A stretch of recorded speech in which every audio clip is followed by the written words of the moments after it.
Let's set the scene. The date is April 28th, 2025. And this is a day that's going to go down in the history books of Europe's power grid. Because on this day, a critical piece of our modern world failed. And it failed on a truly catastrophic scale. At 12:33 in the afternoon, this number flashes across control room screens. 25,638 megawatts. That's how much power just, poof, vanished from the Spanish grid in an instant. So what does that number actually mean? Well, that's the total amount of electricity being used by the entire Iberian Peninsula at that moment, and it was just gone. Millions of people all across Spain and Portugal were suddenly plunged into total darkness. I mean, think about it. A modern, sophisticated, interconnected grid, one of the most advanced in the world, it just collapsed. So the huge question, the one we're going to unpack here, is how on earth could this possibly happen? You know, the investigation into a failure this big, it doesn't start at the moment the lights went out. No, the first clues, the first real signs of trouble, were actually popping up in the hours leading up to the blackout. The grid was already showing signs of being dangerously unstable. What's really fascinating is that in the half hour or so before it all went down, the grid was humming with this hidden danger. It's something called oscillations. You can think of them as these rhythmic power swings across the whole network, almost like a heartbeat that's starting to get dangerously irregular. And to get a little more specific, these weren't just some small local flickers. Nope, these were inter-area oscillations. This is a whole other level. It's where huge groups of power plants, sometimes in different countries, start swinging out of sync with each other, literally threatening to tear the entire continental system apart. So the system was actually getting hit by two different kinds of these tremors. First, there was a faster, more local shake just inside Spain and Portugal.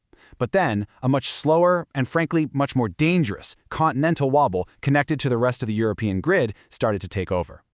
Now, this wasn't just happening on its own. The people in the control rooms, the operators, they were in a desperate fight to keep the grid stable. You can see them here. They're throwing everything they have at it. They cut power exports to France, they switched the mode on a huge undersea cable, and they even started disconnecting equipment called shunt reactors, all in an attempt to change the grid's electrical properties and calm these dangerous swings down.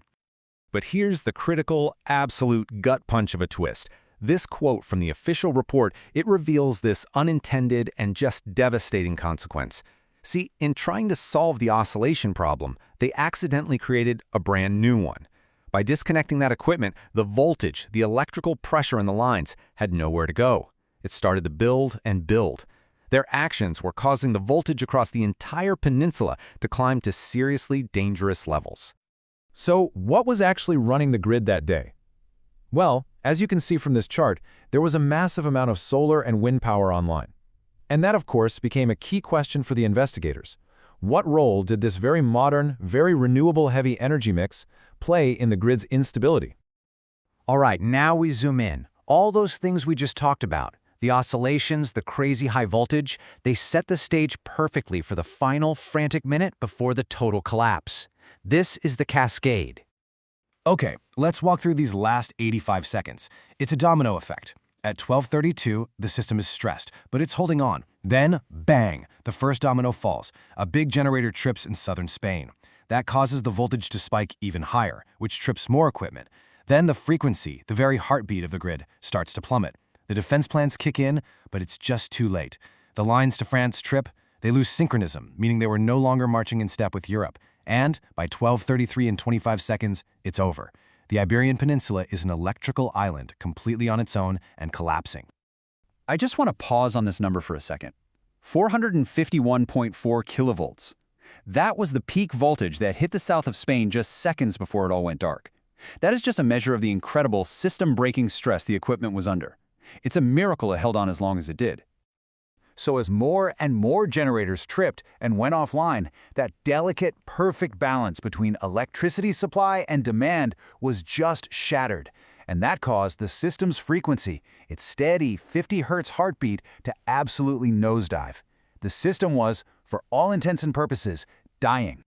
In one last-ditch, totally automated effort to save itself, the system defense plan kicked in. It was like the grid's last gasp. It frantically tried to stop that frequency drop by automatically cutting power to big factories and even to regular customers. It's a brutal process called load shedding, but it was the only thing left to try. But it wasn't enough. The last-ditch effort, those protective measures, they failed. The entire power system of both Spain and Portugal, now totally cut adrift from the rest of Europe, just collapsed into a total blackout. So, the chaos of the collapse finally ends, and it gives way to this monumental challenge of recovery. How in the world do you bring an entire region of a continent back to life from nothing? This is the story of picking up the pieces. Now, it's not as simple as going to a big breaker and flipping one giant switch. No way. Bringing a grid back from a total blackout, what they call a black start, is more like trying to rebuild a fantastically complicated machine in the dark. Piece by piece, every single connection has to be made in exactly the right order, or the whole thing could just collapse all over again. So how'd they pull it off? Well, the strategy was this really careful three-step process. First, you create these little stable islands of power using special power plants that can actually start up without any help from the grid. Second, you anchor the voltage by carefully reconnecting to your neighbors, like France and Morocco. And then finally, you start the slow, painstaking process of connecting those islands to each other, growing the grid piece by piece until power is back for everyone. And the scale of this effort was just immense. It took nearly 12 hours to get Portugal fully back online, and over 15.5 hours for Spain. I mean, that represents a massive coordinated effort by hundreds of engineers in control rooms across the peninsula, all working through the night to meticulously bring their world back online. So, eventually, the lights did come back on. But the work was so far from over. Because while we have a pretty clear picture of what happened, that ultimate question of why it all started, well, that's still the subject of a huge ongoing investigation. The official expert panel is now digging deep to answer these really crucial questions, like what was the absolute root cause of those first oscillations? And circling all the way back to our earlier question, how effective were all those renewable generators at controlling voltage during the crisis? They're looking at every single action, both human and automated, to see what went right and what went wrong. And all of this is for one goal, to make the entire European grid more resilient so this never, ever happens again. And really, this whole event leaves us with the biggest, most important question of all. As our world becomes more and more electrified and we power it with new and different sources of energy, how do we design and build a power grid that is so resilient, so intelligent, that it simply never breaks?